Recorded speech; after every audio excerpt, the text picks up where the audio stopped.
Hello, everyone. Welcome back to Binford Chronicles. I'm Joanne Binford, and today my special guest is Chief Mark Peterson. He served 20 years in the Navy and is now Region 10 event coordinator for the Convention of States. That's right. We're going to talk about the Convention of States. I invited Chief Peterson to the show to help us all understand that big question so many have. What is the Convention of States and what profound effect can it have on our lives as Americans? Did you know that Governor DeSantis is a supporter of the Convention of States? I just found out myself. I've got a soundbite to share with you all today showing Governor DeSantis referring to the Convention of States and how it can help rein in our out of control government. Here we go. Transgenderism in Bangladesh. Your money has gone to do some really crazy things. Congress slips this stuff in. There may be a big spending bill that's got a lot of stuff maybe you want, right? I think we need structural reform to actually make sure that this stuff doesn't keep happening. And that involves a number of things. One, term limits for members of Congress we need. They develop their fiefdoms. They stay for 40 years and nothing changes. Second, a balanced budget requirement like we have in states where these guys can't just put it all on the credit card. They actually have to make choices. But also, I have this power as governor of Florida, a line item veto for the president. That would solve so much because they put a bill on your desk. If there's money going to a country that hates us, you just veto that right out and it's gone. You veto all these individual things. So doing these amendments under Article 5 of the Constitution. So there's two ways you can amend the Constitution, through the Congress with 2/3 or through 2/3 of the states. 2/3 of the states do it, then we can do these amendments. So I think term limits, balanced budget, line item veto, those are all popular. Term limits is popular with every male, female, Republican, Democrat, black, white, it doesn't matter. But I think you just need some structural change. I don't see how you can keep going the way we do and just hope that we draw an inside straight at an election and that we're able to just make all these good, when we can make good decisions, don't get me wrong. But then 4, 8, 10 years down the road, people can come in, they can change it, and they can start spending again. You gotta have restraints on these people. And, Governor DeSantis is so right. We saw what happened with Doge. Doge uncovered a lot of reckless spending. Your tax dollars, my tax dollars, used in ways you and I would never, ever approve. What about our lifelong members of Congress? They outlive their own cognitive ability to perform the work they do. What about the disconnect they have with we, the people? They've become millionaires with round-the-clock security. We don't have round-the-clock security, do we? While we are the middle class getting poorer by the day, they're getting rich on our tax dollars while spending it recklessly. Unbelievable. So listen, today we're diving into Article 5 with Chief Peterson. So please join us in the comment section with your questions because this is live. And if you have any questions, put them in the comment section and we can address those right here on Binford Chronicles. And Chief Peterson will join us after this short message. This is actually something that I could get involved with that can, and in my opinion, will make a difference.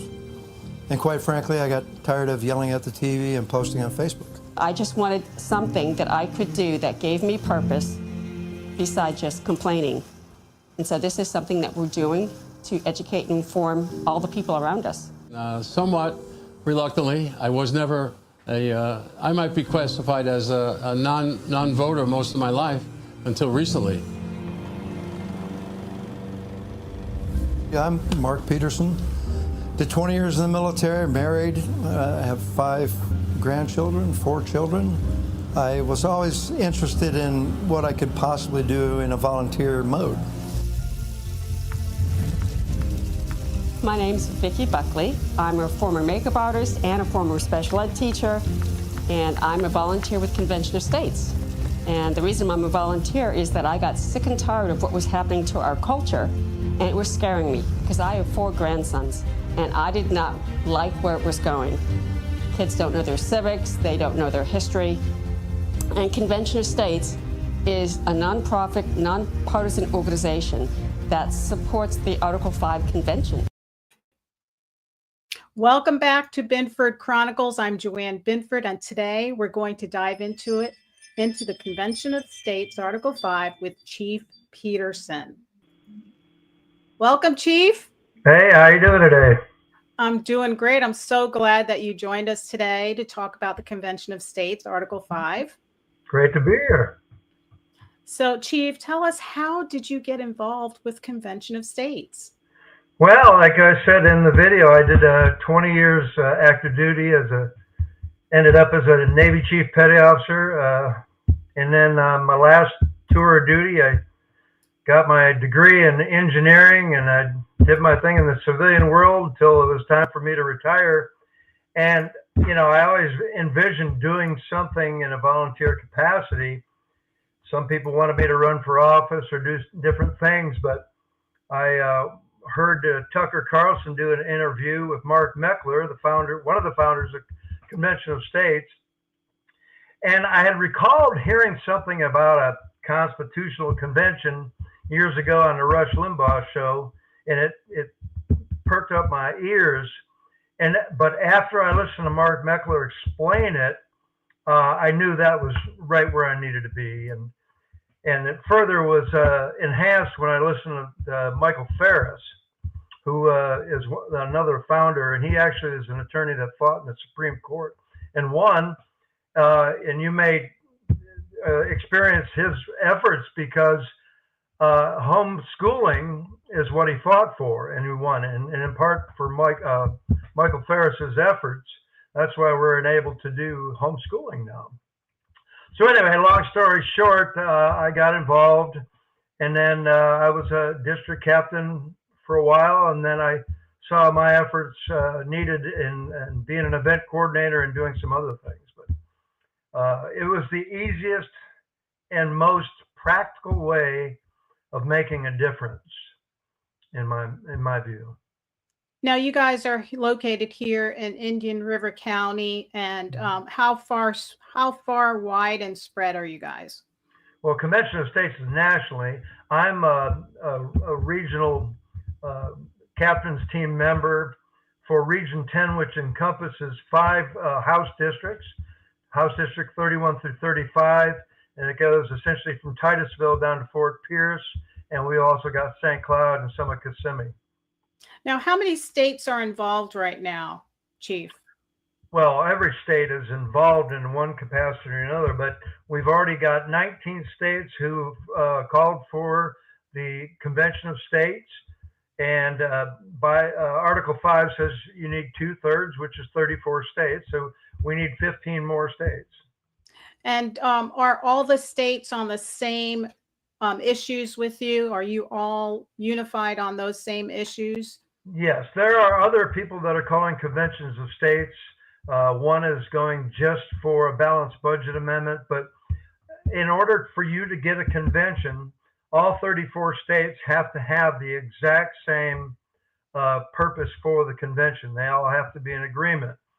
So our Convention of States movement, our 3 pillars, as we call them, are to call for term limits on federal appointed and elected officials, and limitations on federal spending and overreach. Okay. Chief, I have a soundbite on the steps Article 5 goes through before it can be ratified. I think that would be a real helpful video to share with people that are not familiar with the Convention of States. And then we can talk about that on your level of experience after they see the video. So let's go to that soundbite. The United States Constitution was written to form a more perfect union that would enable checks and balances to prevent a bloody revolution from being a necessary measure to abolish tyranny. Excellent though it was, Colonel George Mason feared the national government might one day end in a tyrannical aristocracy. The rights of the people needed to be secured against potential corruption at the national level. One of the solutions the framers decided upon can be found in Article 5, which gives state legislators the authority to call a convention that bypasses federal legislators to amend the Constitution. That gives we the people the opportunity to make some long overdue structural adjustments. Maybe term limits would be a good place to start. Here's how the process works. Citizens request their state legislators to pass a bill called an application, with operative language identical in each state. These legislators of the states then pass the application. Generally, only a simple majority is needed. Congress shall, by law, call a convention of the states as soon as it receives applications from 2/3 of the state legislatures. That's 34 states. Delegates chosen by the state legislatures attend the convention. Each state only gets one vote at the convention, but they can send as many delegates to represent the state as they so choose. Amendments are proposed, debated, and voted upon at the convention. Finally, ratification takes place in the states. Each amendment must be ratified by 3/4 of the states in order to become part of the U.S. Constitution. Yeah, that's a really nice explanation. There was actually like 6 steps in that whole presentation where she went through the citizens, us, we're the applicants. We put it together. The legislators, through simple majority, have to agree. And then it goes to Congress. They call the convention, which is the 34 states. You need 15 more states. And then the delegates, they're chosen by the state legislators. Now, is there a way or a rule, or how do you choose the delegates? Well, it's up to each state to decide how they choose their commissioners that they're going to send to the convention. We actually have an existing statute in Florida that was passed when Florida decided to ratify our application. I'm involved, and so is Representative Monique Miller from District 33. She's helping us draft a change to the original statute, what we call Ready 34 provisions. Essentially, all that is when you get 34 states ready for the convention, everyone has to have rules in place and how they're going to select their legislators and things like that. Now, we've got a red line draft that we've proposed that they adopt, and that's all in process right now. We've got a new speaker, Garrison, is coming on board. We're going to familiarize him with that draft, and Representative Miller is helping us with that. Also, Senator Aaron Grawl, Senate District 29, there in Vero Beach area. She's been an advocate for convention of states for a long time, and we got a meeting with her in September to see if she'll be supportive of us in the Senate. Oh, very good. It sounds like you guys are getting very organized. I had a question. Does the Convention of States limit the convention's agenda? What is in place to put limitations on what happens? Because, you know, and the reason I'm asking that is because a lot of people think about what happened when the Constitution was created. So what happened is they were supposed to go in, have their convention on certain specific amendments, and then they started to, you know, debate, talk about it, and said, hey, this isn't going to work. This isn't going to work. We need to draft a whole new Constitution. Right.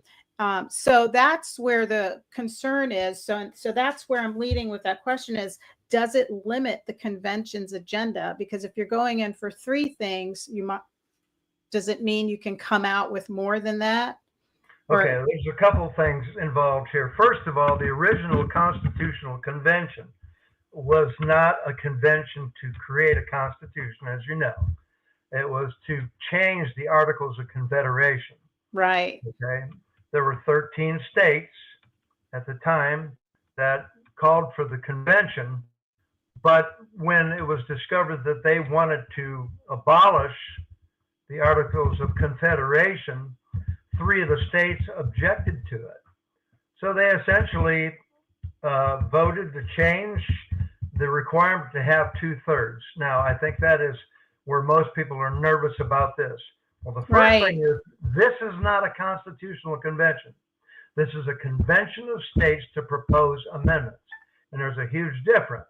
Now, there are, like I told you before, there are other conventioners that are going for different things. We're going for 3 things and 3 things only: limitations on federal spending and overreach, and term limits.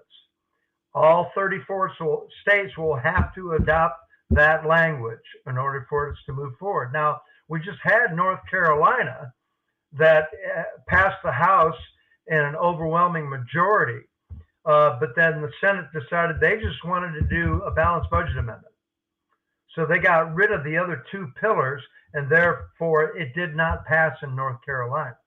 Right, because they all have to be unified on those pillars. Right.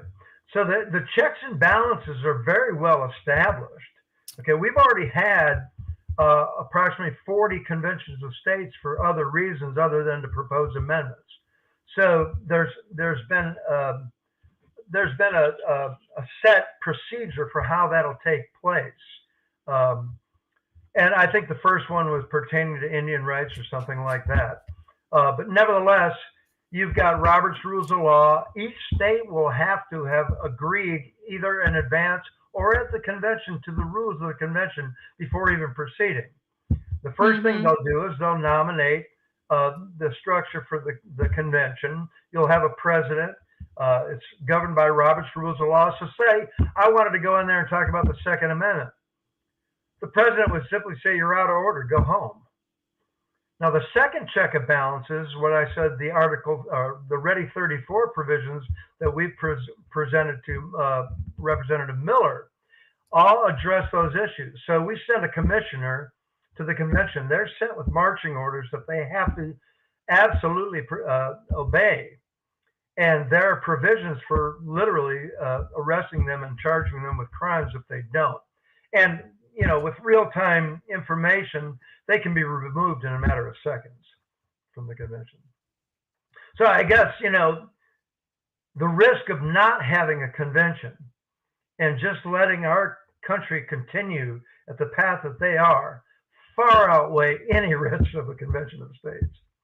Yeah, so it sounds like this is more specific, and it's to propose amendments. It's not going to be everybody's going to go in there and have something different, or people say they have the same pillars and then bring up another pillar of their own. They would be removed immediately or even arrested. Absolutely. For doing that. And remember, whatever comes out of the convention has to go back to the states for ratification, and you got to get 38 states.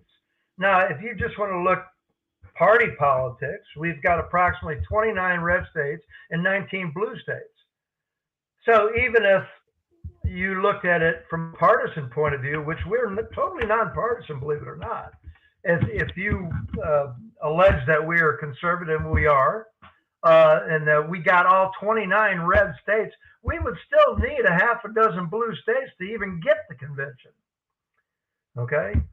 So, I mean, the risk of a runaway convention, in my mind, are null and void. Yeah, and it seems like the topics, it should be easier to get states on board because taxes, you know, term limits, everything that all the 3 pillars that you are looking to seek is what we want: a balanced budget. You know, I like DeSantis talking about the line item veto for the president. Yeah, I did too. What do you think about that? I thought that was excellent. But let me mention one other thing. Article 5 gives 2 ways of proposing amendments to the Constitution. The one way, you get 2/3 of Congress to bring it to the floor. They propose the amendment. It still has to get 38 state legislators to ratify it. So the only difference between a convention of states and a traditional method of Congress getting amendments to the Constitution is who's doing the proposing.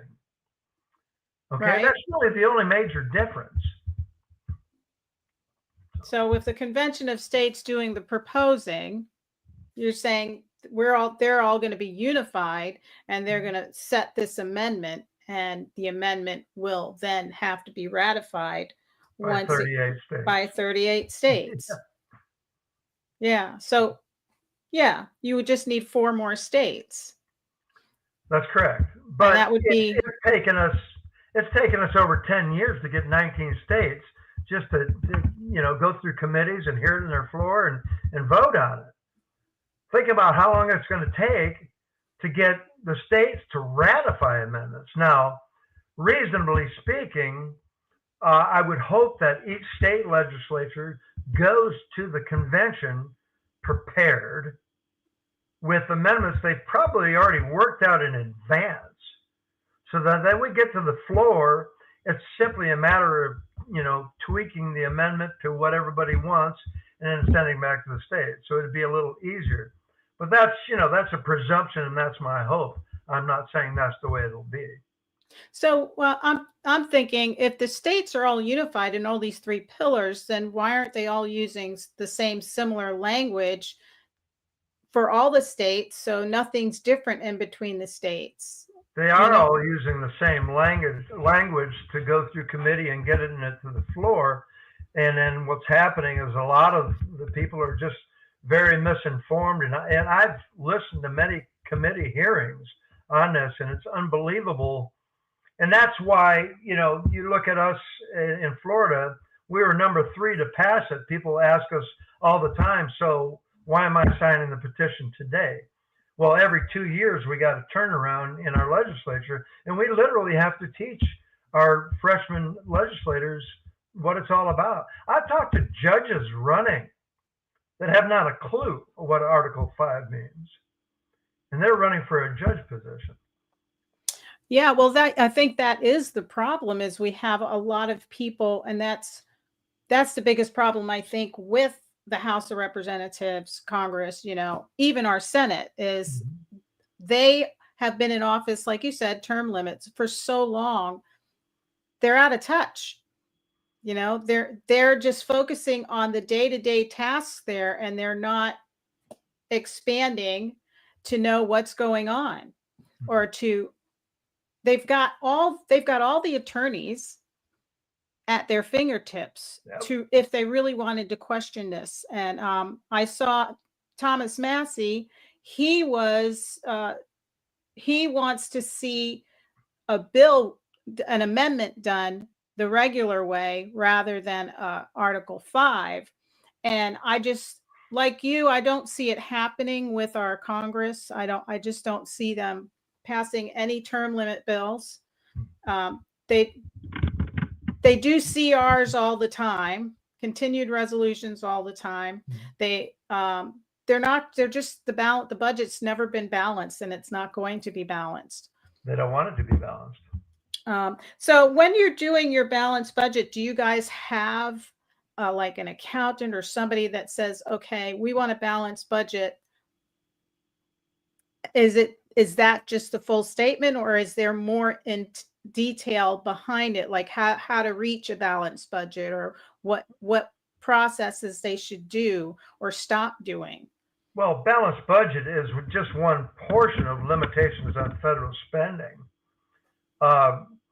That may be the outcome of a convention, is having a balanced budget amendment, and I would hope that be the case. But that's not how it's being driven. One of the issues, we've actually had a movement for a convention of states in the past for a balanced budget amendment, and then Congress brought it to the floor and voted on it and shut it down. And I think that's one of the reasons we have our 3 pillars that are a little more, not vague, but a little more open, so that it can't be defeated in Congress that way. So that there's room for discussion and room for the states to bring their proposals to the convention and work things out. Mm-hmm. Yeah, that makes sense. It makes sense. So that's the balanced budget. Then you're talking about term limits. I want to talk about term limits, because term limits, I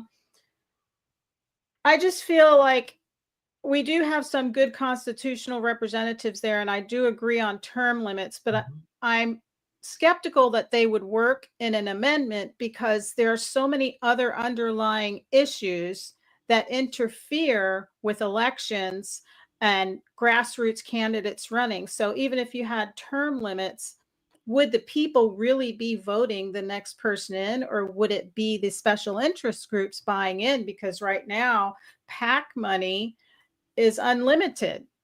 And PAC money are all the people that are dealing with these people in Congress that have family and friends that work with the lobbyists and the special interest groups. And they're really the ones that are writing the bills when you think about it. Right. Well, I think when it comes to term limits, when you talk about PAC money and that, now we're talking about election laws. Okay, it's not the term limits that are a problem, it's the amount of money that's being put into elections. So we need some election reform.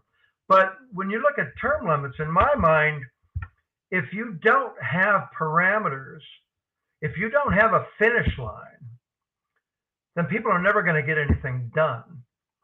I mean, they can drag out things. And look how long it takes to get something through Congress. They spend 90% of their time doing fundraising and 10% of their time working for the people. But if there was limitations on their terms, they're going to be inclined to get things done in a more rapid pace and waste a lot less money, I would think. Yeah, possibly. Yes. Well, that is one thing. I just feel like they go together because term limits would term somebody out, but that person would still have power over the PACs and the money to get somebody else in to keep doing his job, essentially. I agree.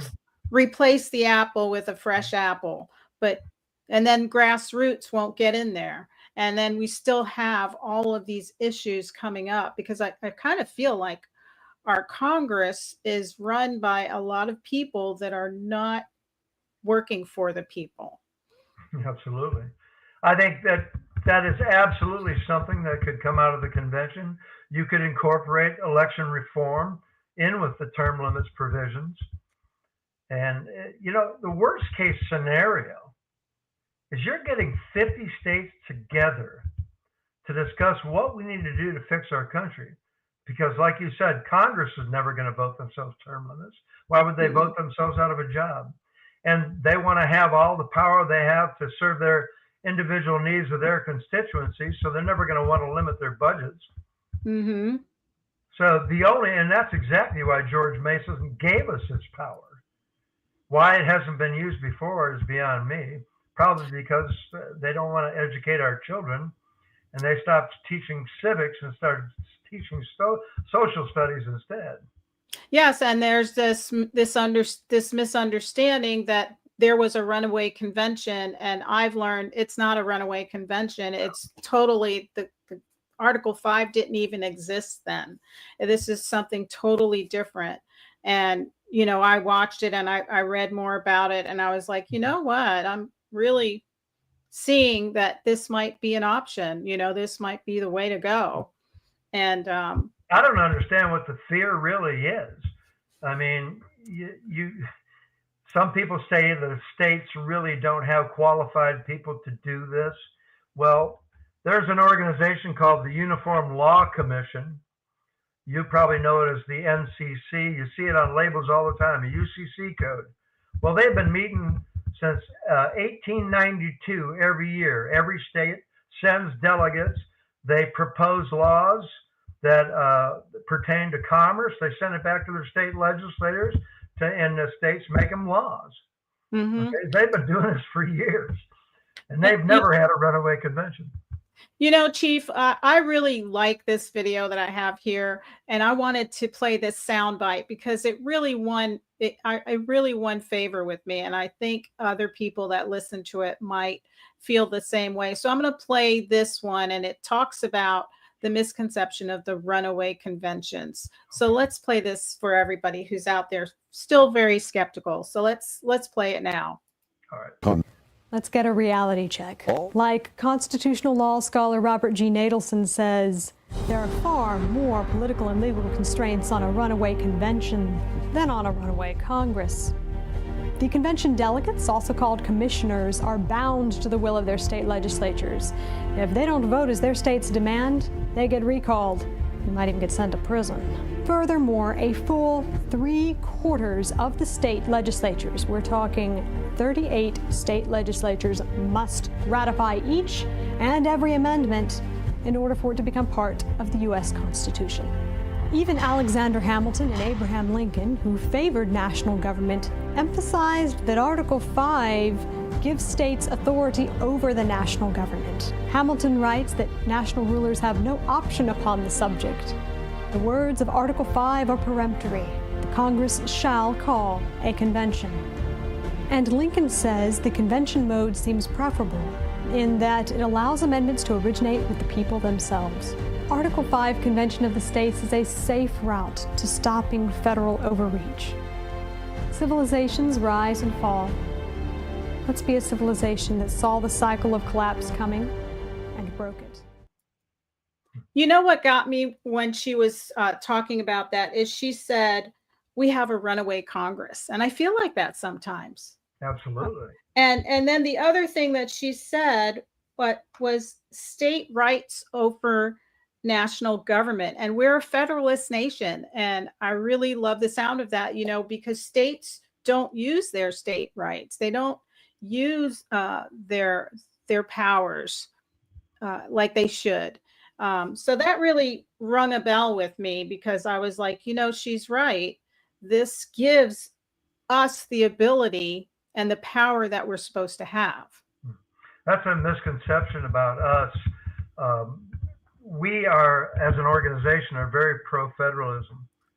Just because we want more power to the states doesn't mean we're not for a national federal government. So. Yeah. I mean, because we're federalist states, so we should have, a certain amount of power because we're representing the people in our states. And then you have the big blanket of the federal government that runs all our lives, but we should be able to push back, kind of like the Convention of States, saying, hey, we have these 3 pillars that we want to move forward with, and we're going to bring the states together to do this. So I spent 20 years in the Navy, and I can't tell you how many countries I've been to. And I can tell you unequivocally, every country in the world knows that we have the greatest constitution in the world. And part of the reason for that is because we are a representative form of government. We are not a democracy. We are a republic, and many people are still learning that. But we have a constitution that can be amended according to the needs of the country. And it's done so 27 times or however many times. Well, it's absolutely a beautiful thing, and that's what keeps us a federalist republic. So I really love that. I love that feeling of, we have an option to fight our federalist government when it's not doing the right thing for us. We can challenge it and we can change it. Because just by voting, we've seen already that has done nothing. The other thing I forgot to mention is that we've already had 2 simulations. The last one was in 2023, where representatives from every state, and most of those were, legislators that participated in it. So we've already done a dry run twice on how this will take place. So we've pretty much got a handle on it. And we're not going to let it get out of order. So what 15 states are you looking to get in that are more likely to join? Do you know them? Do you have that number? I don't have the exact number in front of me. We've got actually a presentation we do whenever we do an event at what states are doing what currently. Of course, North Carolina just got defeated, but it'll go back through their committee and it'll get reapproached, and they'll get another 100,000 petitions from us if I can help it to persuade them. But Ohio is still in the burner for this year. And then we'll start all over again next year. But we'll get North Carolina. Kansas is an interesting state because they actually passed it years ago, but they have a weird provision in their constitution that says that they need a supermajority to pass those things. Well, that's a violation of the Constitution. The Constitution says you cannot do anything in your states to change the provisions in Article 5. You're not allowed to do that in your state constitution. So is anybody challenging that? Yeah, well, Michael Ferris is the lead counsel on it, and he's been on it.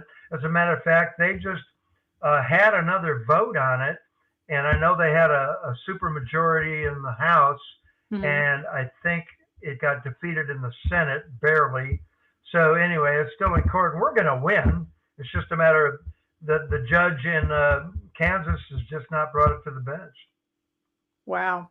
So it's a struggle. Yeah, we'll get Kansas. Yeah, that's going to happen. We'll get North Carolina. Montana was a disappointment. And then, you know, you got your typical states that are going to fight it. And again, I spoke briefly on that we're a republic.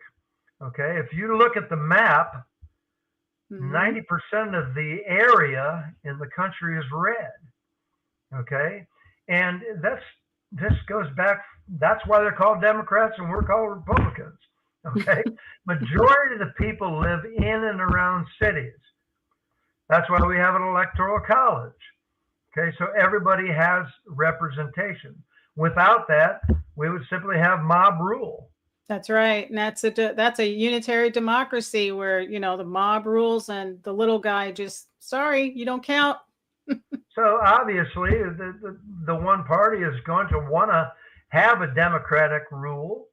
Okay. And they're going to want to have, you know, that mob rule mentality because that's where they live in the cities and they want to have the power.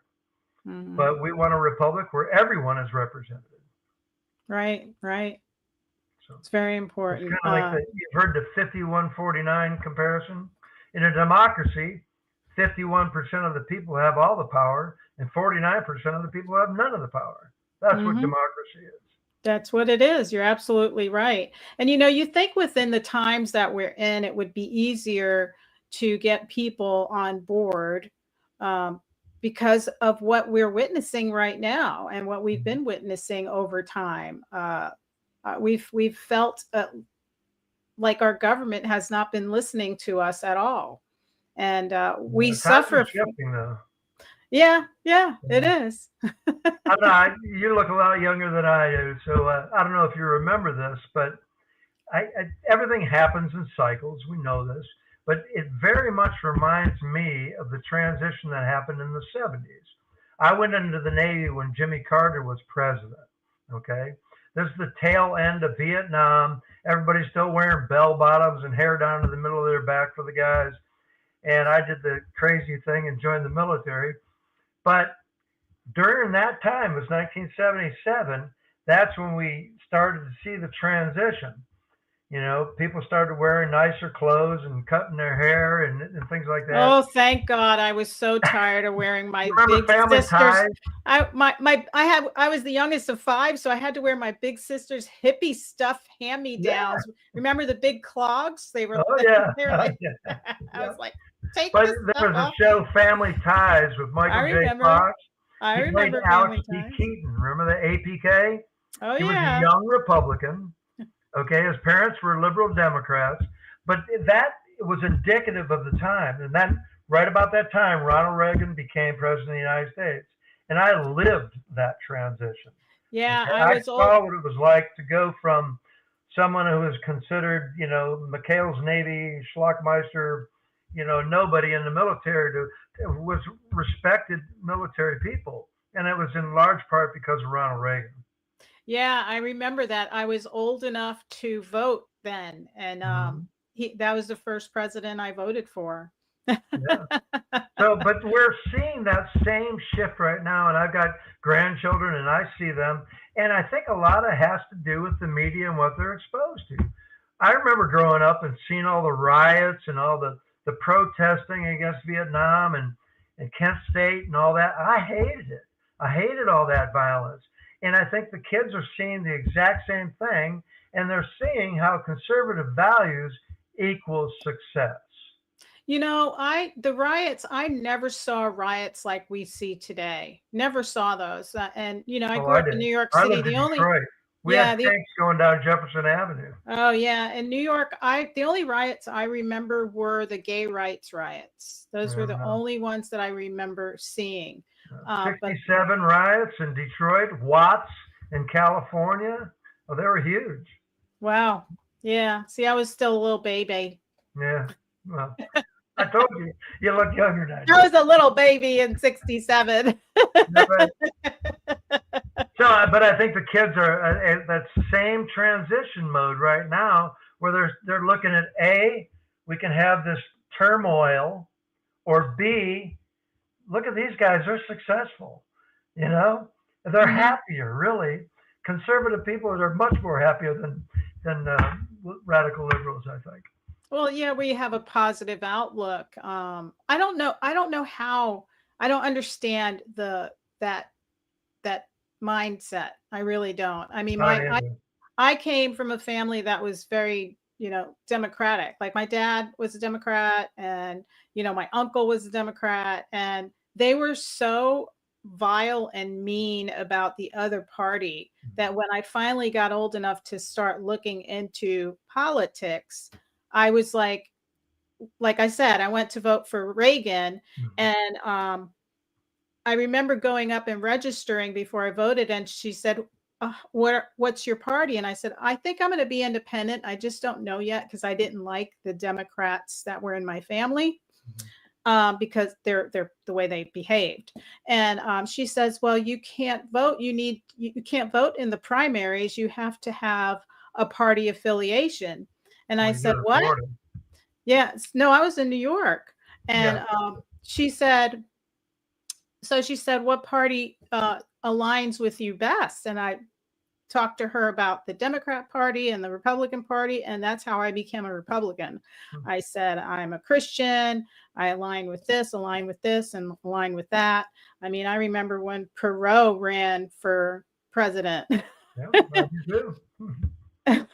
There's a historical precedence for this.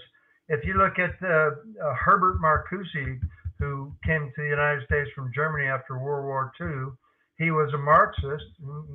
Guess what school he went to? Columbia University. Okay. One of his pupils was Angela Davis with the Black Panthers. Okay. He's considered the American Marxist leader.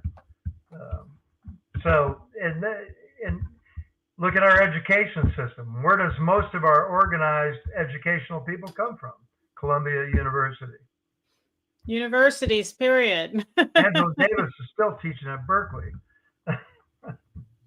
Yeah, it's they totally are not teaching. I understand the comments about teaching, because I remember when I went to school, and I remember taking classes, and I remember learning history and what grades I was in, and how they introduced history in the younger grades. And as you got older, you got more in depth with the history. But the kids today, they really don't know the history. And it seems like you're supposed to learn more as you get older. And then when you get into college, you really get into it deep. Like I remember taking history in college, and that's when I learned more about slavery and the different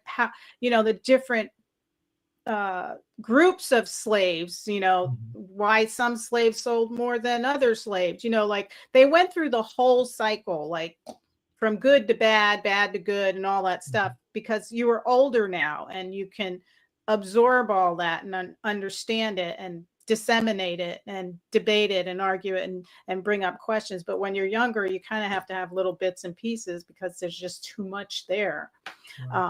But I don't think they learn that now in school. Let me give you a quick plug for Convention of States and how we're organized. Our primary mission is not to get a Convention of States. Our primary mission is to build the nation's largest grassroots organization of self-governance citizens. Okay, so we're broad-reaching in a lot of different things. We got a huge veterans coalition. We've got a huge education coalition, which every year by law each school has to, during Constitution Week, has to teach the Constitution. So we've got people that have presentations. I may be doing one this year, as a matter of fact, for our area. I'm trying to get in the door with that. But and then we've got a huge legislative liaison group, and that's all they do is follow committees. As a matter of fact, I'm organizing a legislative liaison reaction group in Tallahassee in October. So we've got a team of people that are ready to respond immediately if there's a bill that we need to be involved in. So you guys are citizen lobbyists up there. Oh, absolutely. That's good. I like We're that. a 501c4 nonprofit, which means we can lobby. You know, we can't call you up and tell you which way you should vote, and we can't contribute to anybody's campaign. But I can actually, you know, we can call up our legislator and say, we need you to do this. Mm-hmm. And more people need to do that, to go up and be citizen lobbyists, because if I'm correct, for every one citizen that shows up, you represent, is it 1,000? I'm not sure. I don't know that. So for every one citizen that shows up in a group, you represent a lot more people. So well, you know, it's interesting you said that. Monique Miller, I've got a ton of respect for. Before she got in politics, she was part of the reason that Florida adopted the Article 5 resolution. She really? went on her own initiative as just a citizen to Tallahassee and knocked on every door in Tallahassee, in the Capitol, as a private citizen to lobby for a convention of states. That's great. That's great. And we need more citizens to get out there and do that. I've done it. I've gone up with groups to lobby for bills, you know, for election integrity, for medical transparency, for all kinds of bills. I've been up there for lobbying with groups right out of here from Indian River County and Brevard County. So I would suggest that to everybody, and to join the Convention of States. Go up there and support your guys on some of those bills. You know, term limits is definitely on everybody's mind. Oh yeah, and the young people love that one. I wear my term limit shirt. Right on, man. Great shirt. Yeah. So you guys, your website is conventionofstates.com, right? Yep, that's simple. Conventionofstates.com, right up there. And you guys, do you have a clothing line on that site as well? A clothing line? Clothing line? Like can they buy Convention of State hats? Oh yeah. Oh, clothing line. Yeah, we've got our own store. You can buy all sorts of stuff like that. But more importantly, we need you to volunteer. Okay. So hit the site, check us out. We've got a whole Convention of States University where you can take courses, and they're very informative. As a matter of fact, when you do become a volunteer, we ask that everybody has to take 4 courses. They're very short, you know, and they're very informative, but it kind of, you know, gives you a commitment, gives you a little piece of the pie. So. That's great. Well, Chief, I want to thank you again for joining us today. We appreciate you and your organization. And thank you for giving our viewers all that information on how to reach you. And we have it right up here. So if viewers are watching, conventionofstates.com, visit that site. And thank you again, Chief. Thanks for having me.